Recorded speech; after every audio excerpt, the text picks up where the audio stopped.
Que alegria ter você por aqui mais uma vez. Meu coração está com muita expectativa para alcançar o seu coração através do Evangelho. Como o Evangelho liberta e transforma o coração de alguém. Eu tenho certeza que nesses próximos minutos o fogo do Espírito Santo vai tomar conta de você e você não será mais o mesmo. Um bom sermão para você. Romanos capítulo 7, versículo 21, diz assim: assim encontro esta lei que atua em mim. Quando quero fazer o bem, o mal está junto de mim. No íntimo do meu ser, lá no íntimo, tenho prazer na lei de Deus. Mas vejo outra lei atuando nos membros do meu corpo, guerreando contra a lei da minha mente, tornando-me prisioneiro da lei do pecado, que atua em meus membros. Miserável homem que sou, quem me libertará do corpo sujeito a esta morte? Graças a Deus, por Jesus Cristo nosso Senhor, de modo que com a mente, eu próprio sou escravo da lei de Deus, mas com a carne, da lei do pecado. Curve a sua cabeça. Repita comigo: eu declaro guerra. Mais alto: eu declaro guerra. Peça para Deus falar com você nessa noite. Ore. Fale para Deus. Fala: Senhor, eu preciso te ouvir. Eu preciso ir embora para casa com uma palavra. Eu preciso ir embora para casa com direção. Peça ao Espírito Santo. Você que está aí na tenda, você que está em casa, você que está aí no hall, peça para Deus falar com você. Espírito Santo, nós precisamos tanto de Ti, meu Pai. Precisamos tanto que as águas do Teu trono desçam aqui, para regar o deserto do meu coração, as dúvidas da minha mente, os medos da minha alma. Eu preciso de uma voz de comando. Eu preciso de uma voz que venha e me traga segurança, me traga capacidade de suportar, coisa que nenhuma voz humana é capaz, a Tua é. Nós imploramos: Rei, fale. Pai, fale. Senhor, fale. Fale que Teus servos ouvem, em nome de Jesus. O livro de Romanos é um livro extremamente poderoso. De todas as cartas que Paulo escreveu, a mais linda, a mais contundente, a mais poderosa, sem dúvida, é a carta aos Romanos. Paulo compartilha uma carta com uma sociedade corrupta, e ele se infiltra nessa sociedade com uma estratégia de invadir aquele lugar e levar o Evangelho, levar a luz de Deus. O nascimento da igreja não aconteceu com cadeira de seminário, com apoio político. Não, o crescimento da igreja, a expansão da igreja foi com chibata no lombo, foi com pancada. Eles se espalharam porque em Jerusalém, se ficassem, seriam mortos. E esses homens foram espalhados, e Paulo, um deles, para um período de impacto. Diga comigo: impacto. O deslocamento dos apóstolos, muito mais do que as conversões que eles geravam, as salvações, era um impacto. Porque não adianta dizer que vou pregar o Evangelho se a minha pregação não dá impacto. Não é o movimento dos pés, não é o quanto eu falo, não é o quanto eu canto, não é o quanto eu prego, não é o quanto eu digo que sou crente, mas é o quanto eu impacto. Porque algo que se impacta não é mais o mesmo. Um carro que sofre o impacto, ele não é mais o mesmo. Uma pessoa que sofre o impacto, ela não é mais a mesma. Alguma marca fica. E a grande evidência da igreja era o impacto. Onde esses homens pisavam, havia impacto. Pessoas, tanto para o bem como para o mal. O evangelho mudava. Porque tem gente que é como esteira. Já viu esteira? Você fica correndo na esteira 2 horas. Que energia desperdiçada. Eu poderia estar gastando a mesma energia e chegar lá na praia, mas você está correndo parado. Tem gente que a vida cristã é como correr numa esteira, é como estar numa escada rolante. Gasta movimento, gasta energia, mas está parado. Não, o reino de Deus tem impacto. E a pergunta que eu tenho que me fazer, já ouvindo isso, é: será que de fato eu vivo esse impacto? Eu tenho esse impacto? Essa distribuição do reino de Deus, desses homens saindo de Jerusalém, o primeiro lugar para onde Paulo foi para Éfeso.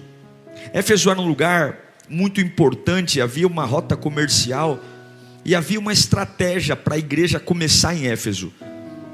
Foi em Éfeso. Éfeso era um lugar muito rico, próspero, e a pregação do evangelho em Éfeso tornou a cidade, além de próspera, uma cidade muito diferenciada. Depois de Éfeso, eles foram para Atenas, Grécia, porque naquela época, hoje a língua universal qual é? É o inglês. Naquela época a língua universal era o grego. Então houve uma estratégia de montar a igreja em Atenas, pregar para os gregos, para que, se era a língua mais falada, que todos falassem do amor de Jesus na língua mais popular. Mas logo depois de impactar Éfeso, impactar a Grécia, eles vão para Roma. Por que Roma? Porque Roma era o lugar perfeito. Roma era o império político. A força do Oriente estava em Roma. Toda a geografia do Oriente se submetia ao Império Romano, aos Césares. E agora Paulo vai para Roma com o objetivo de pregar o evangelho. E Satanás sabia que Paulo era uma ameaça.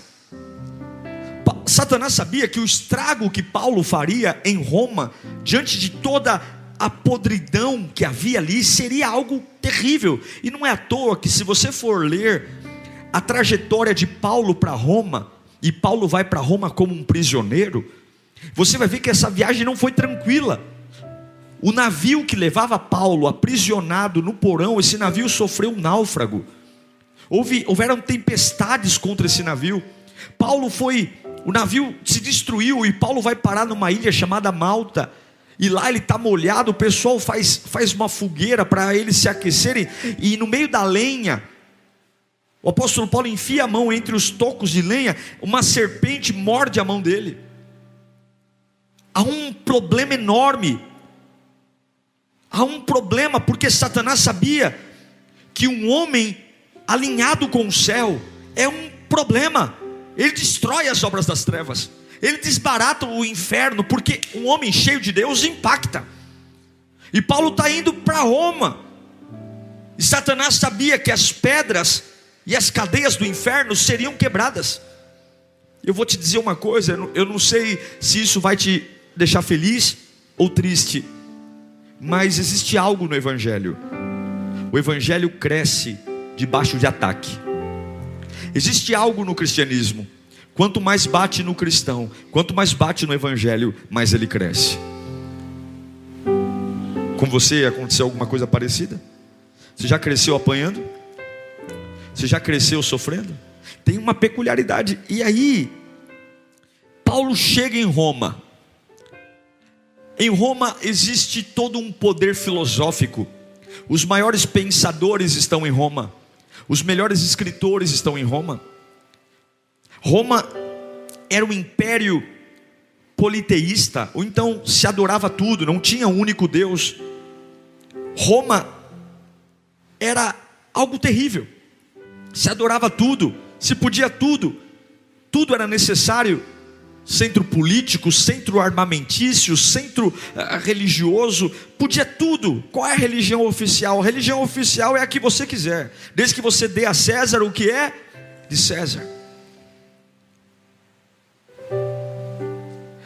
E a fé cristã perdia de longe, porque o ícone da fé cristã era um Jesus que morreu com a morte que foi criada pelos romanos.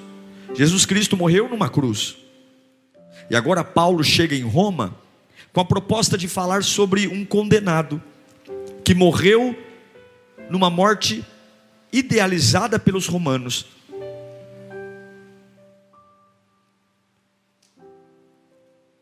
Não era fácil ser cristão. Não era fácil seguir Jesus. Não era fácil acreditar numa ideia de um Cristo que nasceu de uma virgem e no auge de seus 33 anos foi crucificado de forma grotesca, como numa cruz.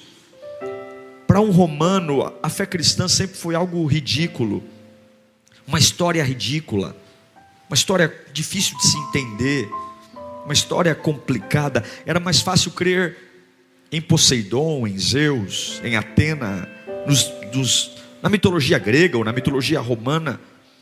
Mas uma das coisas que eu aprendi é que Deus usa a loucura do evangelho para hipnotizar aquele que se acha sábio. Realmente a história cristã, sem olhar pelo campo da fé, é uma loucura. Mas escute, o livro de Romanos é uma obra clássica, e especificamente o capítulo 7 de Romanos. Veja, quando você está num lugar e você sabe que existe toda uma pompa de filosofia, pessoas que se acham inteligentes, pessoas poderosas, endinheiradas, a primeira coisa que vem na nossa cabeça é: eu preciso impressionar essas pessoas, eu preciso mostrar para elas que eu não sou qualquer coisa. E Paulo não era qualquer coisa. Paulo estudou aos pés de Gamaliel. Paulo era um doutor. Paulo era um judeu estudioso. Paulo era poliglota. Paulo era um camarada.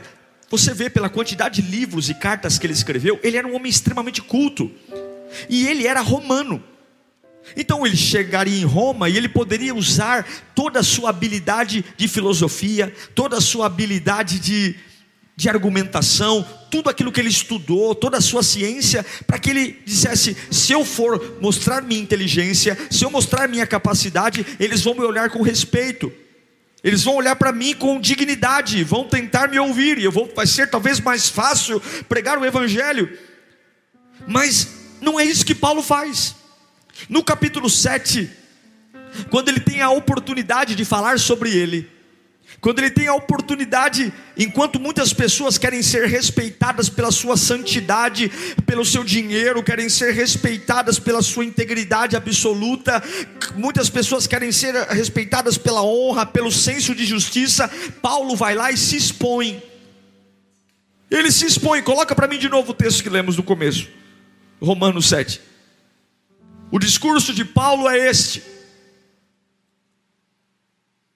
quando quero fazer o bem, o que ele diz?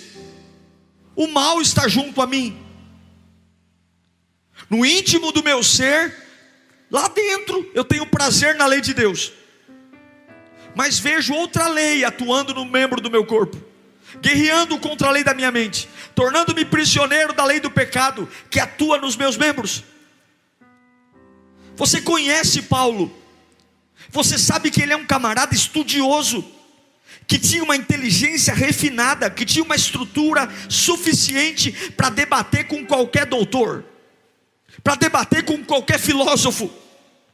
Mas o verdadeiro poder do evangelho, e é isso que Paulo está nos ensinando, não é mostrar para as pessoas o quão alto nós somos, o quão capazes nós somos, o quão inteligentes nós somos, ou quão diferentes somos, ou quão especiais somos, ou quão santos somos, ou quanto de madrugada eu oro, ou quanto eu sou crente há tantos anos e nunca me desviei, ou quanto a elite. Mas o que impacta as pessoas é mostrar o quão comum nós somos. Paulo está dizendo: olha, Eu não quero falar da minha faculdade, eu não quero falar de onde eu estudei, eu não quero falar do quanto eu sou bom. Eu quero dizer uma coisa para vocês: há o bem em mim, mas há o mal em mim. Lá no meu íntimo, eu tenho muita vontade de fazer coisas boas, mas posso falar a verdade? A minha carne é dominada por outras vontades. Há uma lei do pecado em mim. Paulo está dizendo: eu preciso lutar todos os dias, eu preciso guerrear todos os dias, para estar em pé. Se você quer ter uma vida cristã relevante, se você quer ser um cristão de verdade, se você quer que as pessoas olhem para você e sigam a sua fé, você só vai ser eficaz quando você desce do pedestal da santidade aparente e se humilha, dizendo que somos pecadores como todos, e todos os dias há uma guerra, e o que nos torna especiais é aquilo que recebemos da parte de Deus. Irmãos, isso é um entendimento extremamente poderoso, porque Paulo está dizendo: eu não sou perfeito, eu sou, e vou dizer a você, Paulo tinha uma envergadura muito maior que qualquer um de nós aqui, e ele não está fazendo média, ele não está dizendo que é perfeito, ele não está dizendo que é santo, ele está dizendo o seguinte: há uma guerra em mim, uma parte de mim quer fazer o bem, e a outra parte quer fazer o mal, e isso eu enfrento todos os dias. É difícil para um homem, no palco da vida, se mostrar vulnerável. Hoje as pessoas querem se transformar em grandes gigantes, gladiadores, homens que não se entristecem, pessoas que aparentemente não têm crises. E o problema de não ser vulnerável é que quando a vulnerabilidade estoura, nós somos destruídos, porque aprendemos que na vida nós temos que ser imbatíveis, intocáveis, quando nós sabemos que temos uma natureza pecaminosa, que enquanto vivermos dessa terra, ela estará entre nós, ela estará. O desejo pelo pecado, o desejo por fazer coisas erradas, o desejo, Paulo está dizendo, lá no meu íntimo eu quero servir a Deus, mas há uma desgraça no meu corpo que me empurra para fazer aquilo que é contra. E eu aprendi através de Paulo que a cura não está em quando eu me sinto forte, não é quando eu mato no peito e digo eu aguento, mas está quando eu consigo me sentir vulnerável.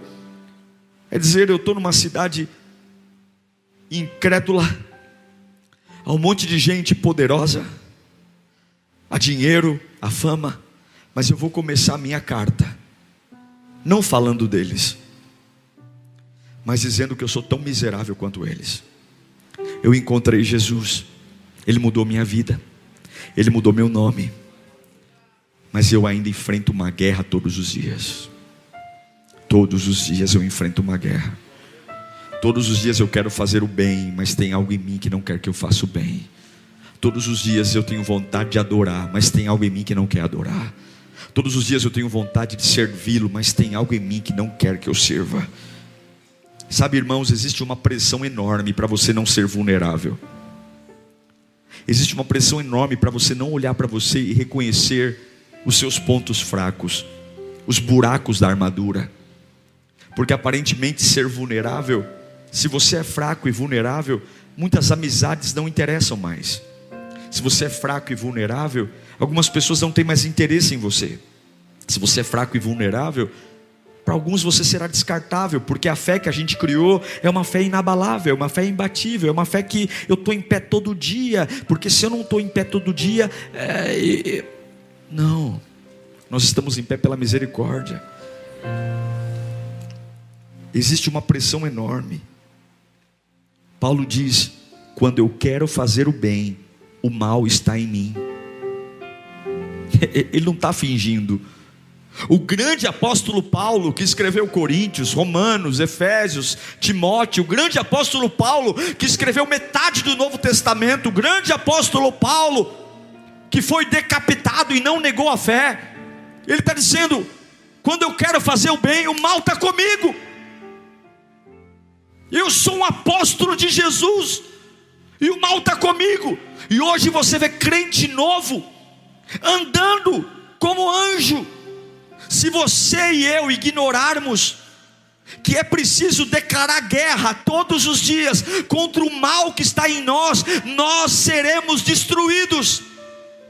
Se nós nos acostumarmos a uma vida de igreja, uma vida de culto, uma vida de pegar a Bíblia e ler na hora da igreja, se nós nos acostumarmos a cantar louvores bonitinhos e ignorarmos que mesmo no meio da minha adoração o mal está presente, mesmo no meio da minha pregação o mal está presente, mesmo no meio das minhas vitórias o mal está presente, se eu ignorar que o mal está presente, eu serei derrotado. E é por isso que Paulo está se expondo. Ele está dizendo: eu prego muito bem, eu vou escrever grandes cartas, eu vou levantar grandes homens, eu estou pregando o evangelho em quase toda a Ásia, mas eu não vou esconder, não se iludam, eu sou o grande apóstolo Paulo, mas quando eu estou pregando, quando eu estou ministrando, quando eu estou cheio do Espírito Santo, eu não posso mentir para vocês, o mal está presente. É como se ele dissesse: eu luto todos os dias.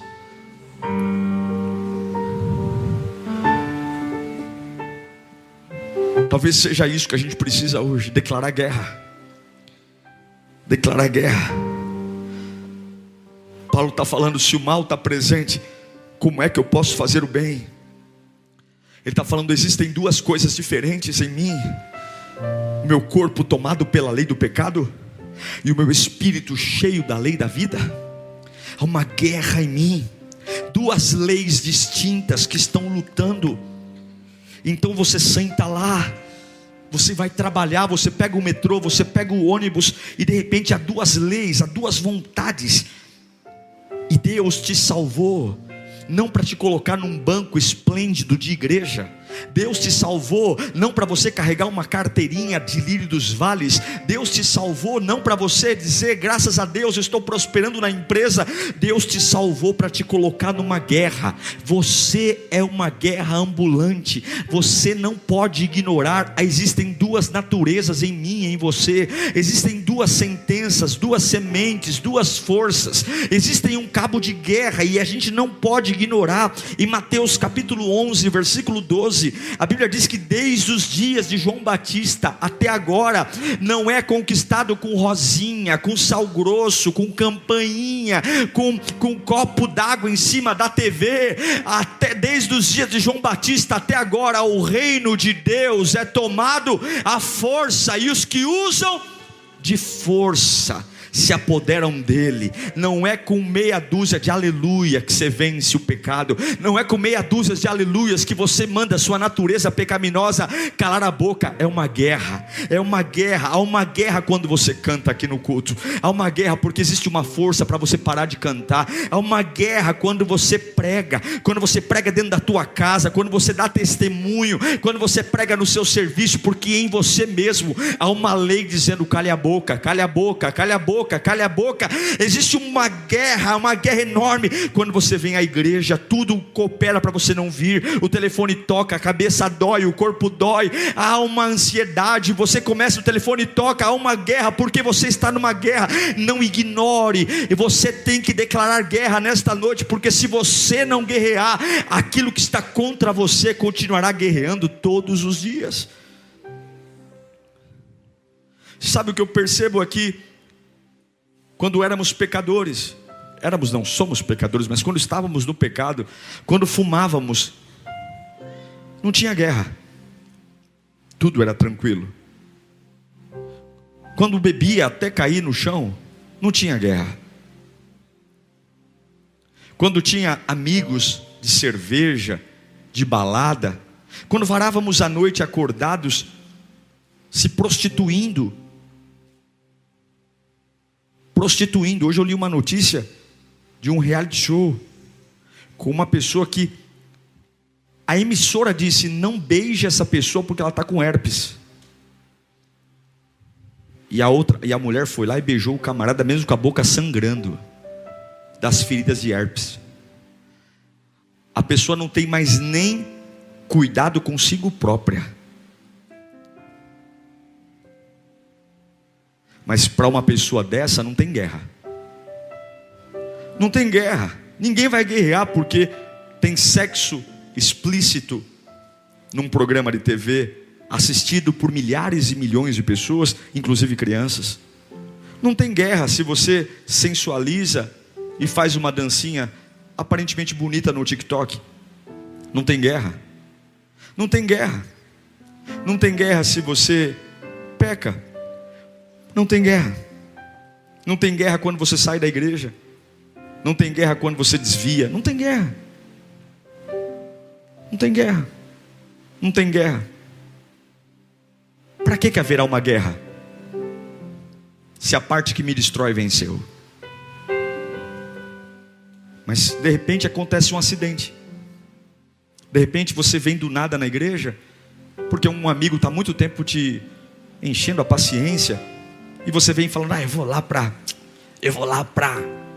esse camarada não me encher mais a paciência, já que ele fez minhas vontades, vou fazer a dele. E aí de repente acontece um acidente. Você não segue mais o clube. Você chega aqui, não esperava nada, mas aí uma palavra entra no seu coração. O nome de Jesus Cristo cria como se fosse uma bomba nuclear. E você fala, uau, que é isso? E de repente você começa a ser confrontado a não seguir mais o clube que seguia, a não fazer mais o que fazia. E não tem muito o que explicar, porque é algo que vem de dentro para fora. E você começa a aceitar Jesus. E o que é aceitar Jesus? Aceitar Jesus é um conflito. A vida cristã é um conflito, é uma guerra. Tolo você se achar que aceitar Jesus te trará paz. E é por isso que a Bíblia diz que a paz que Jesus dá, ela excede o entendimento. Não é uma paz comum, porque a paz comum não vai casar com o cristianismo. Muito pelo contrário, é muito provável que a fé cristã piore as coisas, te ponha em guerras. Porque quando você entrega a sua vida a Cristo, você está em guerra. Está em guerra. E eu quero dizer que se você quer servir Jesus, você tem que declarar guerra todos os dias. Todos os dias. Todos os dias.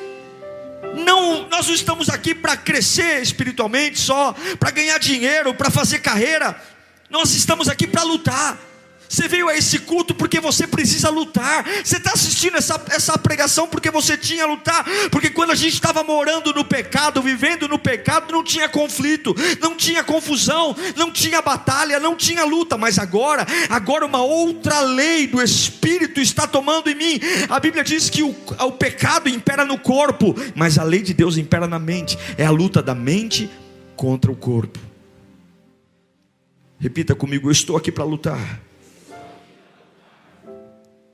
E aí você vem num encontro como esse, e você tem um monte de coisa na sua vida, e aí você encontra Jesus, e Ele olha para você e fala, eu amo você, eu quero você na minha vida, eu vou mudar a sua história. E aí, o que vai acontecer? Vai acontecer uma guerra, mas eu quero que você vai em frente, vai em frente. Mas é difícil, é guerra, guerra tem sangue, guerra tem dor, mas eu quero que você vá. Eu quero que você entre no ringue, porque eu quero te dar a família que eu sonhei para você. Eu quero te dar a dignidade que eu sonhei para você. Eu quero que você entre em guerra. A paz vai acabar, as cortinas vão ser tiradas. Você vai entrar em guerra, porque você vai dizer para esse espírito de carne que milita contra você, que o teu Redentor agora está do teu ladinho. E agora no ringue vai ter parada dura para o lado dele. O problema está na carne, mas eu vou encher a sua mente de palavra, eu vou encher a sua mente de renovação, eu vou encher a sua mente. Você tem que aprender a pensar direito, porque a sua forma de vencer a carne está aqui. É isso que Paulo ensina em 1 Coríntios capítulo 2, versículo 15. Olha esse texto. Mas quem é espiritual discerne todas as coisas, entende todas as coisas, e ele mesmo por ninguém é discernido. Pois quem conheceu a mente do Senhor para que possa instruí-lo? Nós, porém, temos a mente de Cristo. É por isso que o inimigo está atrás da sua cabeça, porque ele sabe que ele já tem a sua carne, e se ele tiver a sua cabeça, ele terá tudo. A nossa carne nunca será de Deus. A gente pode, é como algumas doenças incuráveis, é como o HIV, por exemplo. O HIV é uma doença que hoje se controla, mas não tem cura. Se uma pessoa tem AIDS e toma o coquetel todos os dias, ela consegue viver normalmente, sim ou não? Porque o vírus fica dormente. O pecado é como tomar um coquetel todos os dias do Espírito Santo. Ele está aqui. Esse corpo, essa natureza não tem cura. Só quando Jesus voltar que a gente vai para um lugar que não vai ter mais dor, mais choro. Mas se eu tomo o coquetel Espírito Santo todos os dias, a minha carne fica controlada, o meu pecado fica controlado, o meu desejo de me afastar de Deus, e eu domo essa natureza que não quer Deus, como? Através da minha mente. Mas se eu não tomo o coquetel Espírito Santo todos os dias, essa natureza cresce, domina, toma conta. Não subestime a força do pecado em você. Não subestime a capacidade que o pecado pode gerar de você simplesmente se afastar de Deus não fazer mais parte da sua vida. Eu conheço pessoas irreconhecíveis, que anos atrás choravam na presença de Deus, e hoje abrem a boca cheia de dente para dizer: eu não creio mais em Deus. Eu conheço pessoas que davam a vida pela casa de Deus, que matavam e morriam para estar num culto, e hoje satirizam a obra, a igreja, porque perderam suas mentes. O diabo já tem seu corpo, e se ele tiver sua mente, acabou. E é por isso que Paulo diz que o culto que agrada a Deus é o culto racional. Não é a lágrima que eu canto na hora que eu choro na hora do louvor, não é o arrepio que dá quando eu canto, não, é o que eu decido, é o que eu escolho, com lágrima ou sem lágrima, com dor ou sem dor, com amigo ou sem amigo. E é por isso que o inimigo está atrás da sua cabeça. E se você não declarar guerra hoje, ele já tem sua carne e ele vai ter sua cabeça. Acabou. Você tem que editar a sua vida. A nossa natureza não existe para ter santidade. Santidade não é um movimento natural. Se você não tiver uma cabeça para dizer: a partir de hoje eu vou organizar minha vida para ter santidade, naturalmente nós nunca teremos santidade. A nossa natureza não está projetada para perdoar inimigos. Nossa natureza está projetada para odiar pessoas, para fazer mal para as pessoas, para caluniar, para fazer fofoca. Mas se eu não curar minha mente, eu nunca vou ter a capacidade do que a Bíblia ensina: perdoe seus inimigos. A minha natureza não está projetada para ser uma pessoa agradável. A minha natureza está para ser egoísta, passar por cima de todo mundo. O meu sonho é mais importante com cada um, e quem estiver no meu caminho eu atropelo, eu passo por cima, porque o que importa é eu vencer, é eu crescer. E aí vem Jesus dizendo que aquele que quer ser o primeiro seja o último, aquele que quer ser servido primeiro sirva. Se eu não guerrear, a minha natureza nunca vai entender o que Jesus está ensinando. Se eu não guerrear, eu nunca vou querer batizar.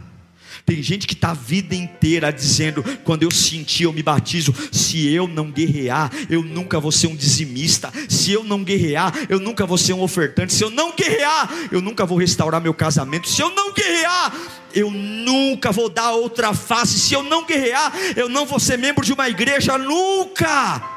Porque um dia é porque a igreja tem parede preta, o outro dia é porque o irmão olhou feio para mim, o outro dia. Se você não guerrear, sua vida cristã não vai existir. Pode ir para a igreja azul, vermelha, igreja com célula, igreja com reteté, igreja calma, igreja antiga. O problema não é a igreja, o problema é que você não quer guerra. E não tem vida cristã sem guerra, sem luta. E não vem que essa papagaiada de contar para os outros: eu não sei o que está acontecendo comigo, um desânimo se apoderou de mim. Eu fico impressionado com gente que tem mês que está passando por cima de capeta, satanás. O outro mês parece um derrotado, dá até dó. Está lá. O que é isso?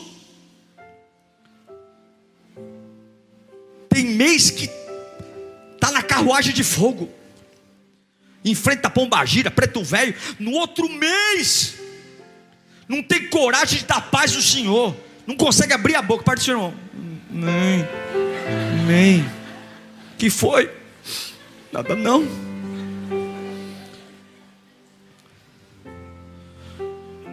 Vida com Deus não é natural. Sabe o que é natural? Natural é ser egoísta.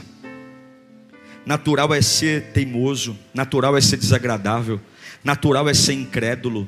Natural é ser arrogante, é ser prepotente. Natural é ser irônico. É o que Paulo fala. Quando eu faço o bem, o mal está presente. Mas quando eu faço o mal, o bem também está presente. É tudo uma questão de quem eu alimento mais. É quem eu dou mais comida. Eu não sei se você já se tocou do que está acontecendo, mas se você não entrar em guerra, você nunca vai saber o que é o amor de Deus na sua vida.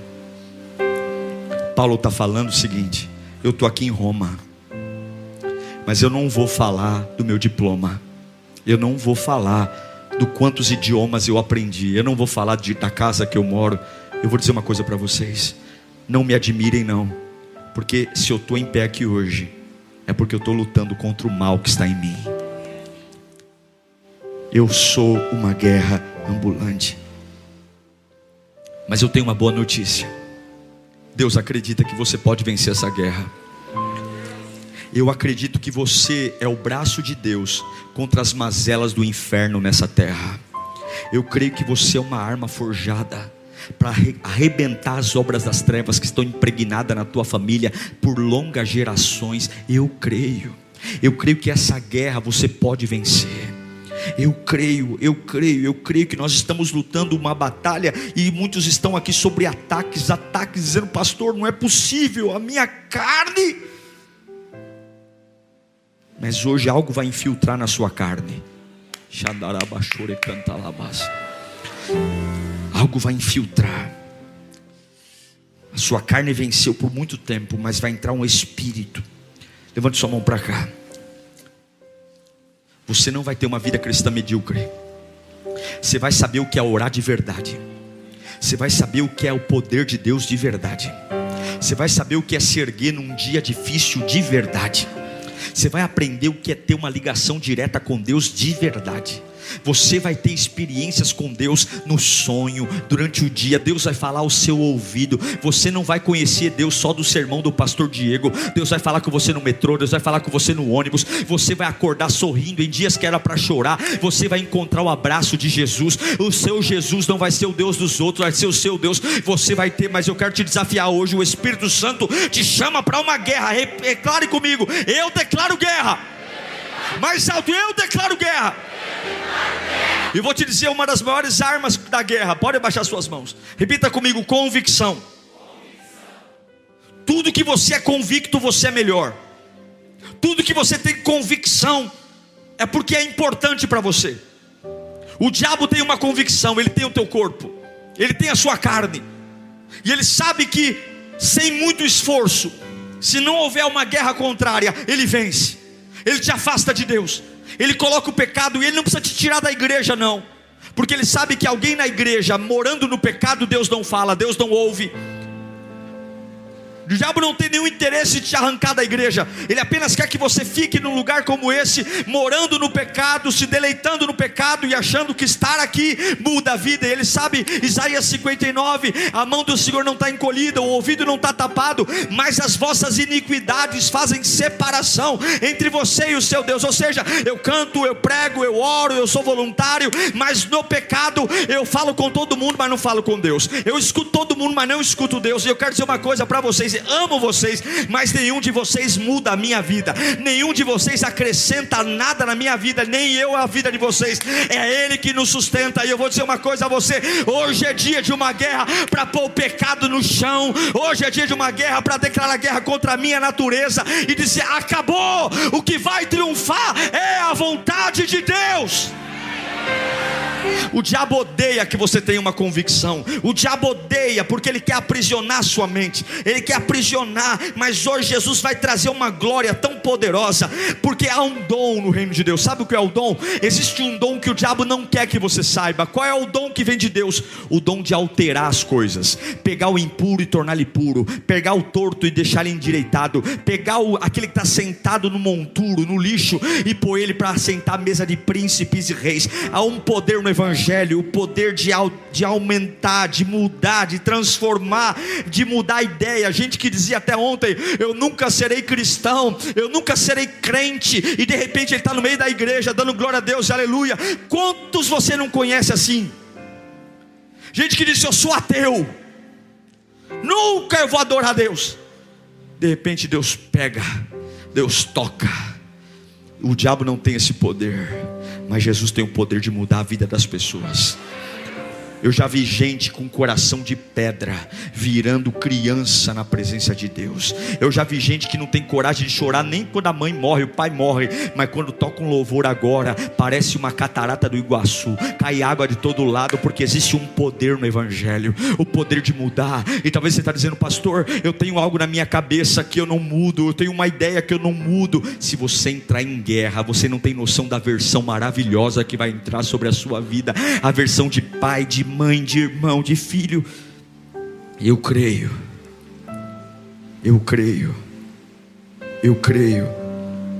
que se levantará a geração que está em guerra. Paulo não quis ganhar Roma parecendo perfeito. Paulo não quis convencer os romanos da fé parecendo ser um super crente. Paulo quis conhecer e vender o Evangelho dizendo: eu só vivo o que vivo porque eu estou em guerra. Se você está aqui cheio de pecados, de dores, não tenha problema com a condenação. A Bíblia diz que nós já nascemos condenados. Romanos 3:23, todos pecaram, estão fora da glória de Deus. Então, se alguém está te acusando, deixa acusar, porque nós merecemos a condenação. Mas quando a gente entra em guerra, a lei do pecado é engolida pela lei da vida. Há uma vida para você.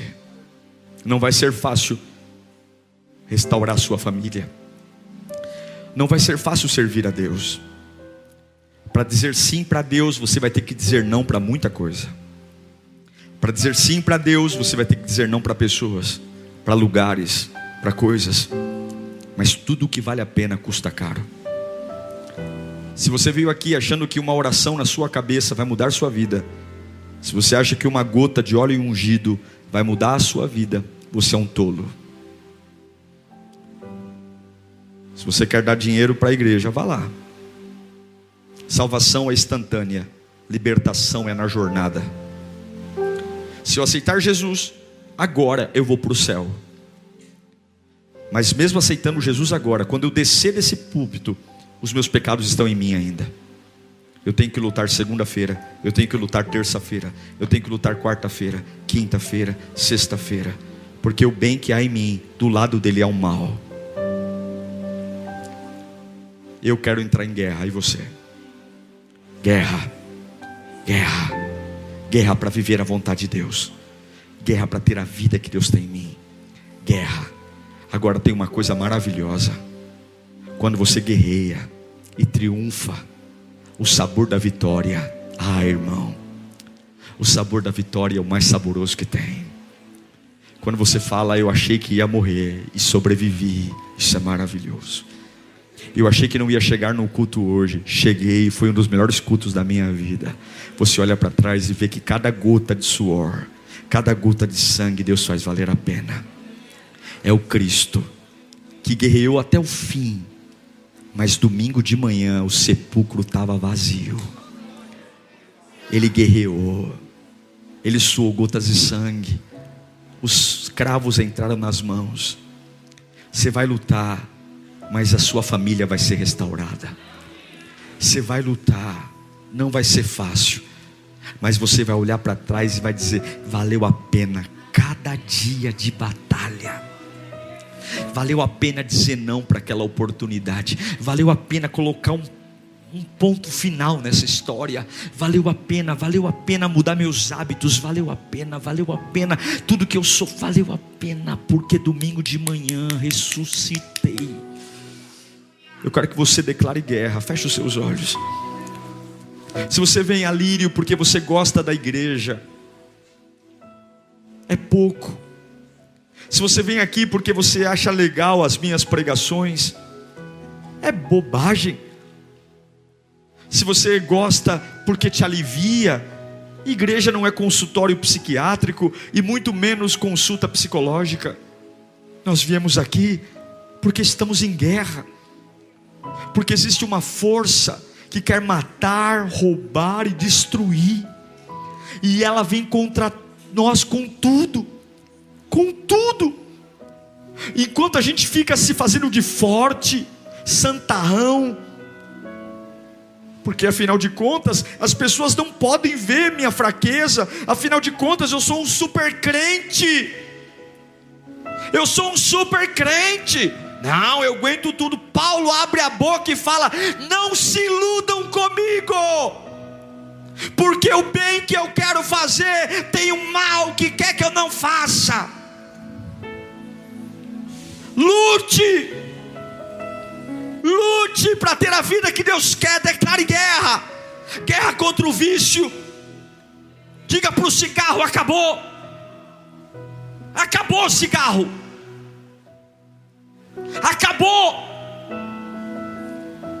acabou bebida, acabou. Ou você acha que vai conciliar isso até quando? Acabou. Pornografia, acabou. Problemas da sua sexualidade, acabou. Entre em guerra, porque se você não fizer nada, a tua carne vai nadar de braçada, vai nadar. Entre em guerra, guerra para dizimar, guerra para cantar. Mas eu não tenho força, pastor, para cantar. Entre em guerra. Mas eu não consigo ler a Bíblia. Entre em guerra, entre em guerra. Mas eu não consigo orar, pastor. Entre em guerra, guerra, guerra, guerra. Mas o senhor não sabe, eu estou com depressão. Entre em guerra, vai para cima dessa depressão, joga o sangue de Jesus em cima.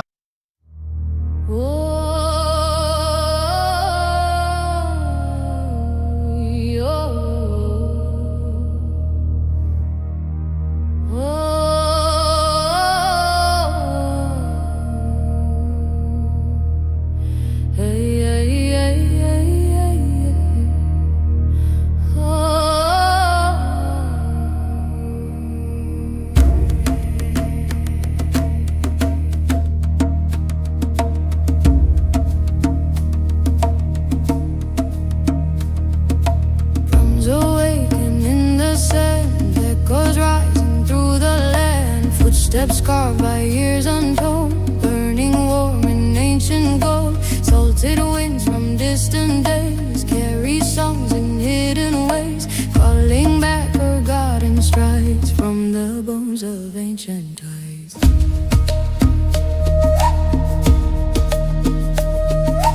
Hear the pulse beneath the stone, hear the earth recall its own. We are dust from stories spun, fragments shining in the sun.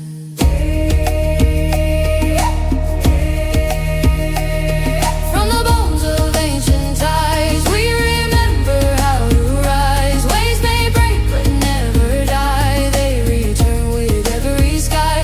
Through the currents, through the cries, all our echoes synchronize. From the bones of ancient ties, we reclaim our living life.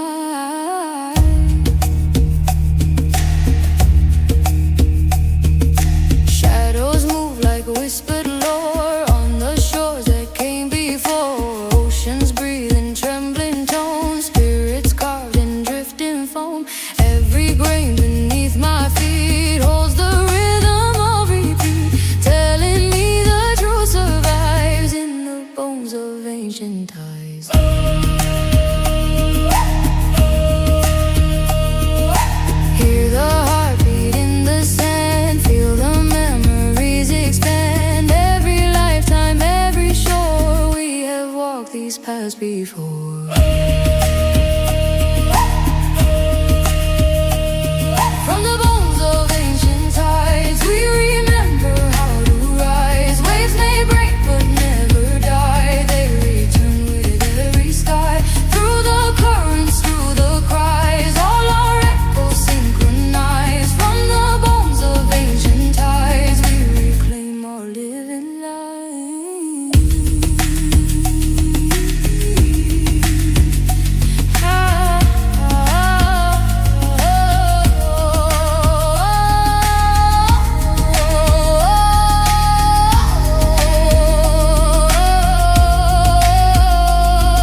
drove.